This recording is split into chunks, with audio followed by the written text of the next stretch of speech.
ভয় যাইতাম গো আল্লাহ আমার বুকের লাগি।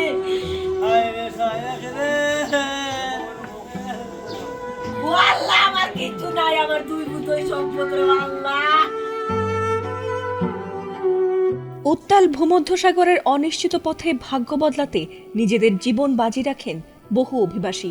দালালের হাত ধরে লাখ লাখ টাকা খুইয়ে অমানবিক এ যাত্রায় অনেকেই টিকে যান।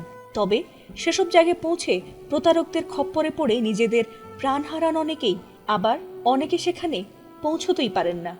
সাগর পথেই তাদের বিদেশ যাত্রার রূপ নেয় মরণ যাত্রায়। অমানবিক আর কষ্টসাধ্য হলেও যেন এই রুটই দিন দিন বেশ জনপ্রিয় হয়ে উঠেছে দেশের অভিবাসী প্রত্যাশীদের।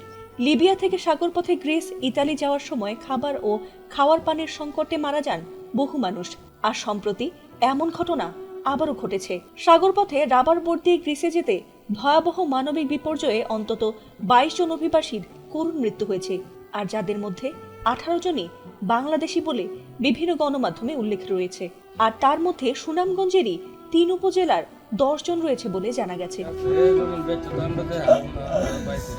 আর সবচেয়ে মর্মান্তিক বিষয় হলো, মৃত্যুর পর তাদের মরদেহ অমানবিকভাবে সাগরে ফেলে দেওয়া হয়েছে বলে জানা গেছে। আর তাদের এমন করুণ মৃত্যুর খবরে ভেঙে পড়েছেন পরিবারের সদস্যরা, আর শোকের মাতম চলছে পুরো গ্রামে। সেই হতভাগ্যদের একজন হলেন টিয়ারগাঁওয়ের বাসিন্দা আখলুস মিয়ার ছেলে শায়েক আহমেদ। গত 4 মাস আগে সৌদি, কুয়েত, দুবাই, মিশর হয়ে তার লিবিয়া যাবার কথা ছিল।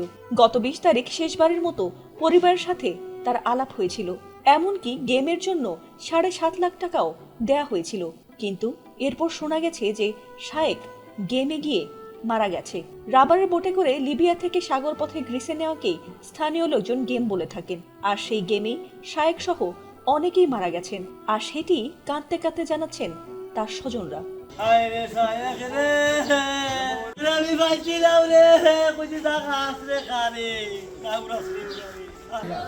যদি বাংলাদেশ সরকারের প্রধানমন্ত্রী তারেক রহমানের এই চ্যানেলটা দেখুন, অবশ্যই আমার ছেলের লাশটা আমি ফিরত চাই রে। দয়া করি আপনারা সরকারে যদি ইচ্ছা করেন সাগরের থাকি তার লাশটা উদ্ধার করতে পারবো, আমার অনুরোধ, আর কিছু করার না।